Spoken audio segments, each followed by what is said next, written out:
نحمدہ و نصلی علی رسولہ الکریم اما بعد فاعوذ باللہ من الشیطان الرجیم بسم اللہ الرحمن الرحیم۔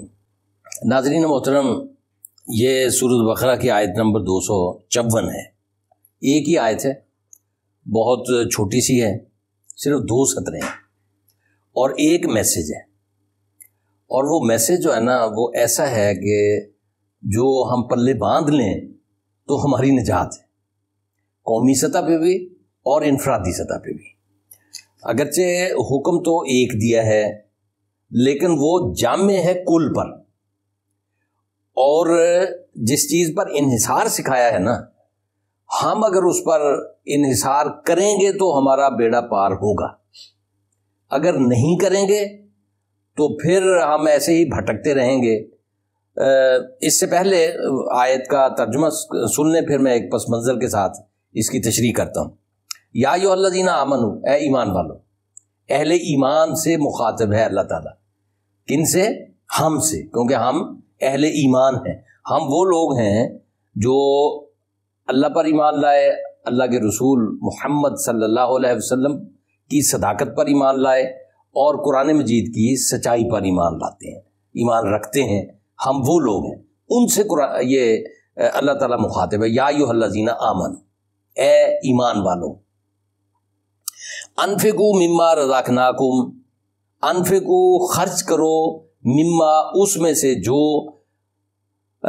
رزقناکم، رزقنا ہم نے رزق عطا فرمایا، کم تمہیں، ہم نے جو رزق تمہیں عطا فرمایا ہے اس میں سے خرچ کر لو، قبل اس کے، یہ دیکھیں، من قبل اس کے، ان یاتی یوم، کہ آ جائے وہ دن، لا بیع فیہا، کہ جس میں خرید و فروخت نہ ہو سکے، ولا خلۃ، اور نہ کوئی دوستی کام آ سکے، ولا شفاعت، اور نہ کوئی شفاعت کام آ سکے۔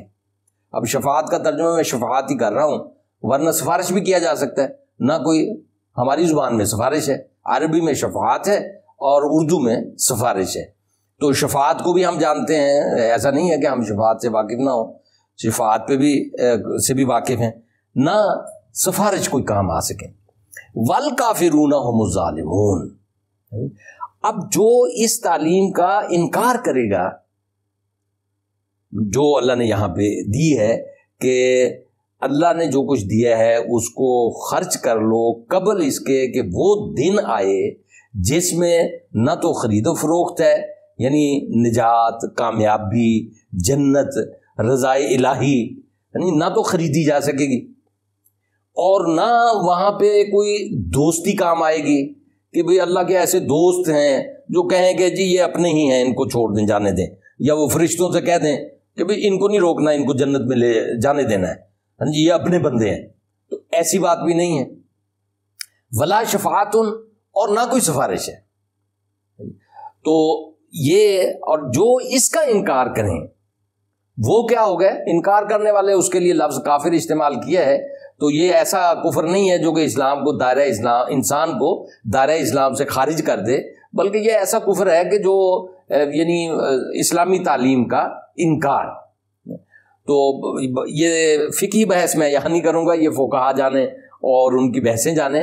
میں چونکہ قرآن مجید کی ایک داعی کا طریق ہے میرا کہ دعوت دینا، اسلام کی صحیح تعلیم کو لوگوں کے سامنے رکھ دینا، تو جو کچھ میں نے قرآن مجید سے سمجھا ہے تو وہ فتوے لگانا میرا کام نہیں ہے، کافر قرار دینا میرا کام نہیں ہے۔ میں تو اکثر ہر وقت جب موقع آتا ہے یہاں تو تلقین کرتا ہوں کہ تمام مسلمانوں کو مسلمان سمجھیں، اپنے سمجھیں، محبت کریں، ہمدردی کریں، جی ان کو اپنے گروہ کا فرد شمار کریں، جی اپنے کے ساتھ جو تعلق ہوتا ہے وہی ہر مسلمان کے ساتھ، اور جو جذبات ہوتے ہیں وہی ہر مسلمان کے ساتھ ہونے چاہیے۔ تو یہ میں کفر کا فتویٰ نہیں ہے ان معنوں میں لگا رہا ہے، لیکن جو اللہ نے فرمایا نا والکافرون هم الظالمون، کہ جو کافر ہیں وہی ظالم ہیں، کہ جو اللہ کی اتاری ہوئی اس تعلیم کا انکار کریں وہ کیا ہیں؟ وہ ظالم ہیں۔ اور ظاہر ہے کہ جب آپ ایک قانون کی پابندی پر سٹینڈ نہیں کریں گے، سٹک نہیں ہوں گے، تو پھر وہ اس سے کیا نکلے گا؟ نافرمانی نکلے گی۔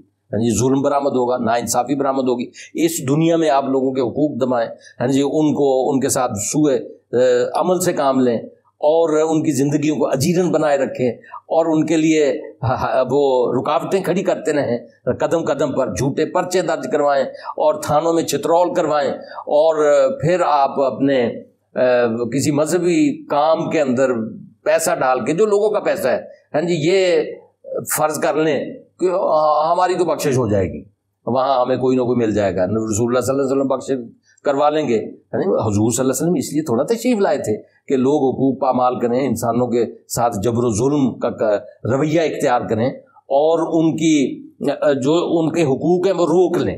یہ جو ہے نا انفقو کھلا رکھیں، کیا مطلب ہے کہ آپ ایک جگہ اگر بٹھائے گئے ہیں اوپر اور لوگوں کے ساتھ آپ نے ان کے حقوق دینے ہیں، ان کی معاشی اصلاح کرنی ہے، ان کی تعلیم کا بندوبست کرنا ہے، ان کی صحت کا بندوبست کرنا ہے نا، جو اوپر عہدے پہ بیٹھے ہوئے ہیں نگران بن کر، تو انہوں نے عوام کے لیے سہولیات اور آسانیاں پیدا کرنی ہیں۔ اب یہ جناب بیٹھ کے شروع ہو جائیں عوام کے لیے ان کے حقوق دبانے، ان کو تکالیف پہنچانے اور ان کا مال کھانے اور اپنے پاس جمع کر کے پھر یہ توقع رکھیں کہ اللہ تعالیٰ، اللہ کے رسول ہمیں چھڑوا لیں گے، ہم شفاعت سے بخشے جائیں گے، کوئی پیر صاحب ہمیں چھڑوا لیں گے، یا فلاں مسجد میں جو منار کھڑا کیا تھا وہ ہم نے اپنے پیسے سے بنا دیا تھا، حالانکہ لوگوں کا پیسہ تھا کھایا ہوا، تو اس کی وجہ سے اس کے صدقے ہمیں معاف فرما دیں گے۔ بھائی یہ بات نہیں چلنے کی۔ قرآن مجید واضح کر رہا ہے، احادیث میں بھی یہی بات واضح کی ہے۔ حضرت رسول اللہ صلی اللہ علیہ وسلم نے اپنی بیٹی سے فرمایا، اپنی پھپھو سے فرمایا کہ جی اپنی جگہ عمل کرنا، اس بات پہ نہ رہنا کہ جی ہمیں رسول اللہ صلی اللہ علیہ وسلم کا رشتہ حاصل ہے۔ اور بڑی ہی پتہ کی بات کی ہے جناب رسالت مآب صلی اللہ علیہ وسلم نے، وہ یعنی پلے باندھنے کی بات ہے، یہ آیت بھی اور اس کے ساتھ وہ حدیث بھی، یہ میں جگہ جگہ بیان کرتا آ رہا ہوں، یہاں پہ بھی موقع ہے تو بیان کر دیا۔ فرمایا کہ من بتع نسبہ لم یسرے من بتع عملہ لم یسرے نسبہ، کہ جس کے عمل نے اسے پیچھے چھوڑ دیا نا، اس کا نسب اس کو آگے نہیں بڑھا سکتا۔